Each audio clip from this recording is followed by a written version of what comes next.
Hello, this is Brandon Ivey with Shopping Sherlock, and I have some new news today. This is from e-commerce news on comonews.com. This talks about what shopping will look like in the future.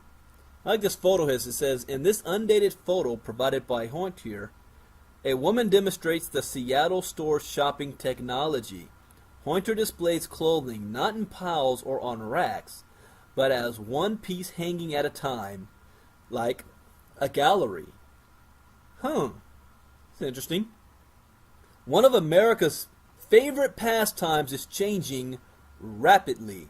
When it comes to shopping, more Americans are skipping the stores and pulling out their smartphones and tablets. Still, there's more on the horizon for shopping than just point and clicking. No one thinks physical stores are going away permanently. But because of the frenetic pace of advances in technology and online shopping, the stores that remain will likely offer amenities and services that are more about experiences and less about selling a product. Think Apple Inc. stores. Among the things industry watchers are envisioning are holograms in dressing rooms that will allow shoppers to try on clothes without getting undressed. Their homes will be equipped with smart technology that will order light bulbs before they go dark.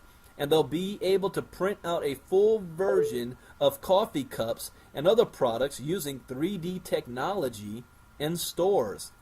Physical shopping will become a lot more fun because it's going to have to be, retail futurist Doug Stevens says. More services.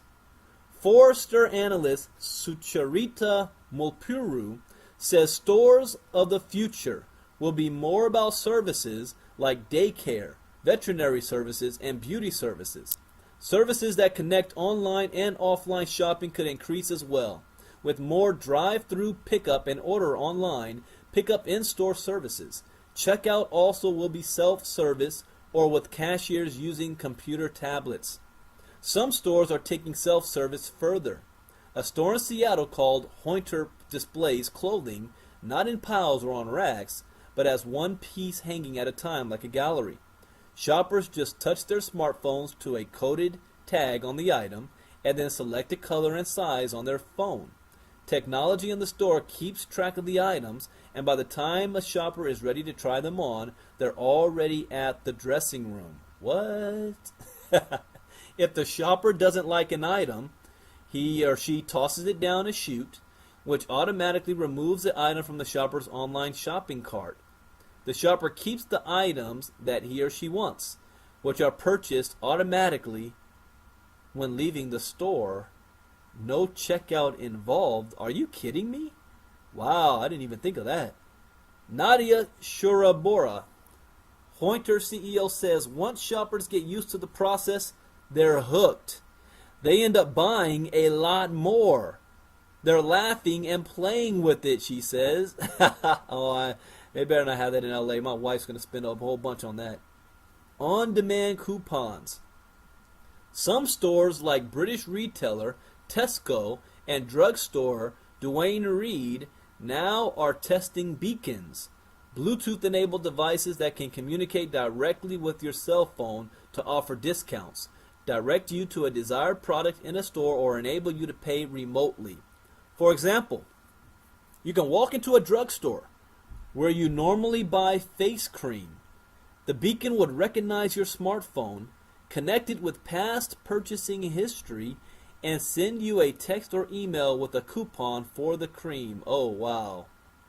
The more we know about customers, you can use promotions on not a macro level but a micro level, says Casey Loba, Chief Retail Innovation Officer at Deloitte Consulting. A store could offer a mother 20% off on Mother's Day, for example, or offer frequent buyers of paper towels a discount on bulk purchases. That appeals to Seattle resident Sarah Hamilton, 31, who says discounts definitely draw her into stores.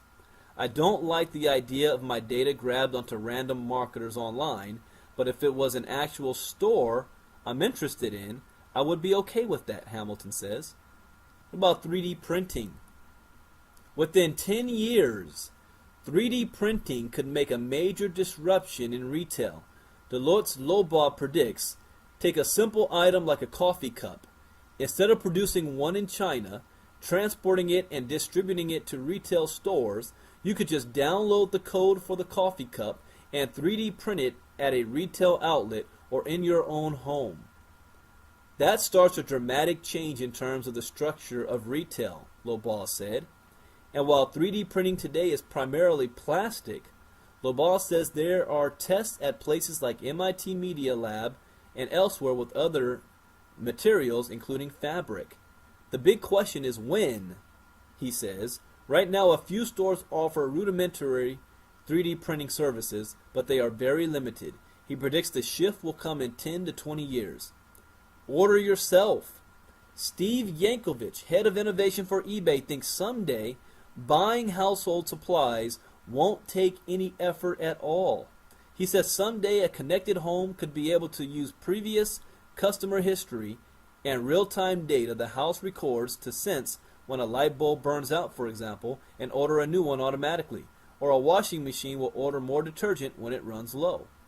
A box could show up on your porch with this disparate set of 10 things the connected home and eBay determined you needed to keep things running smoothly, he says. It's called zero-effort commerce. Oh, that's a new term I've never heard of before. Raquel Rivera, 32, in Carpinteria, California, said she cut back on store shopping when she moved to a less urban area and would appreciate a service like that. Everybody says that nagging to-do list, the random light bulb or batteries to purchase, that's super easy to forget, she says. If it came to my door automatically, that would be nice. Now, the lazy man's guide to shopping, but it is technology for you. Holograms. eBay recently bought Phi6, a company working on creating life-size 3D models of clothing that can be used in dressing rooms to instantly try on different colors of clothing or different styles. You can see 30 or 40 items of clothing realistically without physically trying them on. eBay's Yankovic says the technology can be used in a virtual dressing room as well, showing what the clothes look like when you are, say, walking down the street or hitting a golf club. Some companies have been testing this already. British digital agency Engage created a virtual-style pod that scanned shoppers and created a life-size image onto which luxury clothing from brands like Alexander McQueen and DKNY were projected. The pod was displayed in shopping centers in Dubai and Abu Dhabi in the United Arab Emirates. There's the future of what shopping is going to look like. My name is Brandon Ivey with Shopping Sherlock. Bye-bye.